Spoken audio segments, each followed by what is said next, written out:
Sir నమస్కారం sir. నమస్తే అండి. సార్ 'వీరమల్లు' కోసం బాలకృష్ణ గారు ఇప్పుడు రంగంలోకి దిగుతున్నట్టుగా ఒక వార్త సర్క్యులేషన్‌లో ఉంది సార్. ఎందుకంటే తొందరలో ప్రమోషనల్ యాక్టివిటీస్ స్టార్ట్ చేశారు. ఒక ప్రీ రిలీజ్ ఈవెంట్ ప్లాన్ చేశారు కదా! ఈ ప్రీ రిలీజ్ ఈవెంట్‌కి గెస్ట్‌గా బాలకృష్ణ గారు వస్తున్నారంటూ వార్త అయితే ఉంది సార్. మరి వస్తున్నారా? వస్తే ఎలా ఉంటుంది? ఆ సినిమా ప్రభావం ఇంకెంత పెరిగే అవకాశం ఏమన్నా ఉందా? ఎంట్రీగా ఏం చెప్తారు సార్ దీనికి సంబంధించి? అంటే బాలకృష్ణ రావటం అనేది పవన్ కళ్యాణ్ సినిమా ఈవెంట్‌కి నందమూరి బాలకృష్ణ గారు రావటం అనేది ఒకప్పుడు వార్త గాని, ఇప్పుడు వార్త కాదు. ఓకే. ఎందుకంటే ఇప్పుడు కూటమిలో ఉన్నారు. వారు తెలుగుదేశం ఎమ్మెల్యేగా ఉన్నారు. వీరు జనసేన ఎమ్మెల్యే, మంత్రిగా ఉన్నారు కూటమి ప్రభుత్వంలో. కాబట్టి కూటమి తాలూకా వ్యవహారంగానే చూడాలి. ఇది వాళ్ళ మధ్య రాజకీయ మైత్రి ఉంది. అది సినిమా మైత్రిగా ఎలాగూ నడుస్తుంది. అలాగే చిరంజీవితో మొదటి నుంచి బాలకృష్ణ గారికి ఫ్రెండ్షిప్ ఉంది. ఆ కుటుంబంతో కూడా ఉంది. అలాగే గతంలో నందమూరి బాలకృష్ణ గారి బర్త్డేకి పవన్ కళ్యాణ్ వెళ్ళి విష్ చేయటం ఇవన్నీ చూసాం మనం. కాబట్టి అందులో భాగంగానే ఆయన వస్తున్నాడు. రెండోది కల్చరల్గా కూడా, భావజాల పరంగా కూడా నందమూరి బాలకృష్ణ కూడా ఇప్పుడు పవన్ కళ్యాణ్ ఏదైతే నమ్ముతున్నాడో, దేన్నైతే ఆచరిస్తున్నాడో దాన్నే ఆయన కూడా నమ్ముతున్నాడు, ఆచరిస్తున్నాడు. ఆ తరహా సినిమాలో నటిస్తున్నాడు. అఖండ తాలూకా కంటెంట్ అదే. అదొక అగ్రెసివ్ కంటెంట్. దాదాపు ఇవి రెండు కూడా జాతీయవాద ప్రచారం కోసం తీస్తున్నటువంటి సినిమాలే, జాతీయవాదపు ఫార్ములా చిత్రాలే. హరిహర వీరమ్మలు, అఖండ 2 రెండు కూడా. కాబట్టి ఒకే ఆలోచన, ఒకే మార్గంలో ఉన్నటువంటి ఇద్దరు హీరోలు ఒకే వేదిక మీద నుంచి కనిపించి ఆ సినిమాని ఆయన ప్రమోట్ చేస్తాడు. అలాగే రేపు అఖండ తాలూకా ప్రమోషనల్ యాక్టివిటీలోకి పవన్ కళ్యాణ్ వెళ్ళినా ఆశ్చర్యం లేదు. లేదు చిరంజీవి గారు వచ్చి మాట్లాడినా ఆశ్చర్యం లేదు. రావచ్చు, మాట్లాడవచ్చు కూడా. కాబట్టి ఇది ఆశ్చర్యపోవాల్సిన అవసరమో లేకపోతే వార్తో కాదు. అయితే నందమూరి బాలకృష్ణతో ఇక్కడ ఈవెంట్ చేస్తారు, ఓకే. కానీ ఇది మాత్రమే సరిపోతుందా ఈ సినిమాని ప్రమోట్ చేయడానికి? అంటే తెలుగు మార్కెట్లో పవన్ కళ్యాణ్ సినిమా రిలీజ్ అవుతుందంటే ఏ రకమైన ప్రీ రిలీజ్ ఈవెంట్లు ఉన్నా లేకపోయినా జనాలు వెళ్ళిపోతారు, ఆటోమేటిక్గా థియేటర్కి వెళ్తారు. ఇది మార్నింగ్ షోకి హడావిడి ఉంటుంది. డెఫినెట్గా నెక్స్ట్ షో అంటే ఒక రోజు హడావిడి కనిపిస్తుంది అభిమానులది. జనరల్ పబ్లిక్ కూడా ఆయన సినిమా ఎలా ఉందో చూడటానికి వెళ్ళే వాళ్ళు ఉంటారు. కానీ సినిమా టాక్ తేడా వస్తే మాత్రం సెకండ్ షో టైంకే తేడాలు వచ్చేస్తాయి. అంటే జానీకి జరిగింది అది. జానీకి మార్నింగ్ షో హడావిడి నడిచింది. సెకండ్ షోకి వచ్చేసరికి టోటల్గా ఓపెన్ అయిపోయినాయి బుకింగ్లు. ఇది ఏ సినిమాకైనా జరుగుతుంది. అసలు థియేటర్లకు జనాలు వెళ్ళటమే గగనం అయిపోతున్నటువంటి పరిస్థితుల్లో ఈ అగ్ర హీరోల సినిమాలకి ఫ్యాన్ ఫాలోయింగ్ ఉంటుంది కాబట్టి వాళ్ళు కొంత థియేటర్కి వెళ్ళి టికెట్లు కొని సినిమా చూస్తారు అనేటువంటి ఒక హోప్తో ఉన్నారు అందరూ.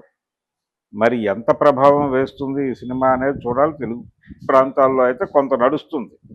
కానీ ప్రధానంగా ఈ సినిమాని ప్రమోట్ చేయాల్సింది ఇతర భాషల్లో, ముఖ్యంగా హిందీ మార్కెట్లో ప్రమోషనల్ యాక్టివిటీ ముందు చేయాలి. ఇక్కడ నందమూరి బాలకృష్ణని పిలవటం అనే దానికంటే కూడా వీళ్ళు నార్త్ ఇండియన్ ఆడియన్స్ని అట్రాక్ట్ చేయడానికి ఎక్కడ ఈవెంట్ చేస్తారు, ఎవరిని పిలుస్తారు అన్నది కీలకం. మనం ఇంతకు ముందు కూడా మాట్లాడుకున్నాం ఈ విషయం. అయోధ్యలో గనక చేయగలిగితే ఆ కల్ట్కి ఈ సినిమాని కనెక్ట్ చేయటం ఈజీ అవుతుంది. ఉత్తరప్రదేశ్లో జరుగుతుంది కాబట్టి ఉత్తరప్రదేశ్కు చెందినటువంటి పొలిటీషియన్స్ని, ముఖ్యంగా యోగి లాంటి వాడిని పిలిచి వేదిక మీద కూర్చోబెడితే ఆ కల్ట్ కొంత ఇది మా సినిమా అని ఓన్ చేసుకునేటువంటి అవకాశం ఉంది. తద్వారా అక్కడ కూడా ఓపెనింగ్స్ కనిపిస్తాయి. ఏం రత్నం గారు బయటపడటానికి ఒక అవకాశం దొరుకుతుంది. అందుకని లోకల్ ప్రమోషను, లోకల్గా జరుపుకునే ఈవెంట్లు, బాలకృష్ణ గారు రావటం ఇవన్నీ పెద్దగా ఆశ్చర్యం కలిగించవు. కానీ జాతీయ స్థాయిలో ఈ సినిమా ప్రమోషన్కి ఏదైనా కార్యక్రమం తీసుకుంటున్నారా, కనీసం మాట్లాడించే ప్రయత్నమైనా చేస్తున్నారా సోషల్ మీడియాలో అనేది చూడాలి.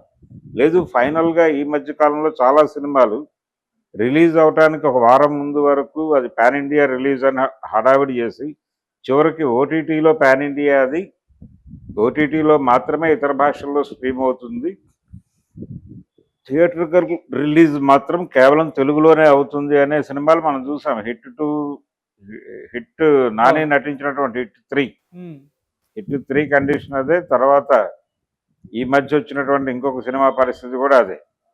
అవును. అందుకని ఇలా జరిగిపోతుందా అనే డౌట్ కూడా ఉంది జనాలకు. ఎందుకు డౌట్ ఉంది అంటే, ఇది జాతీయ స్థాయిలో ఒక ఈవెంట్ ప్లానింగ్ చేస్తున్నట్టుగా ఇప్పటిదాకా కనీసపు వార్త బయటకు రాలే. ఇంకా వారం రోజుల్లో సినిమా రిలీజ్ ఉంది. కాబట్టి ఇమ్మీడియట్గా వాళ్ళు ఇక్కడ కాదు కాన్సన్ట్రేట్ చేయాల్సింది, అక్కడ హిందీ మార్కెట్లో కాన్సన్ట్రేట్ చేసి అక్కడ బిజినెస్ కనుక చేస్తే కొంత ఈ సినిమా పెట్టినటువంటి ఖర్చులు, ఈ 5 ఏళ్ళు కట్టుకున్న వడ్డీలు మ్యాచ్ అవుతాయి. ఆ మ్యాచ్ చేయడానికి, కష్టాల నుంచి బయటపడటానికి ఆ ప్రయత్నం ఏదైనా ఏం రత్నం గారు చేయగలిగితే బాగుంటుంది. లోకల్ ప్రమోషనల్ యాక్టివిటీ మీద ఎవరికి పెద్ద శ్రద్ధ లేదు. ఇది చేసినా చేయకపోయినా పవన్ కళ్యాణ్ సినిమాకి వెళ్ళే జనాలు వెళ్తారు. వాళ్ళు బయటకు వచ్చి పాజిటివ్ టాక్ చెప్తే మిగిలిన జనాలు కదులుతారు థియేటర్లకి.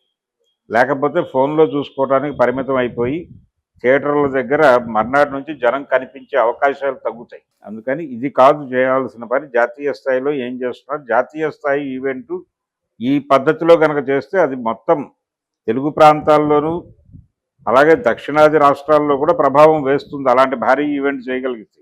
ఎందుకు చేయట్లేదు సార్? కావాలని అవాయిడ్ చేస్తున్నారు. ఇంకా 1 వీకే ఉంది కదా. 1 వీకే ఉంది, అదే ప్లాన్ చేస్తున్నట్టుగా ఇప్పటివరకు వార్తలేం రాలేదు బయటికి. అది కీలకం. ఇది చివరికి ఫైనల్గా ఓటీటీలో పాన్ ఇండియా అంటారేమో అనే డౌట్ ఉంది.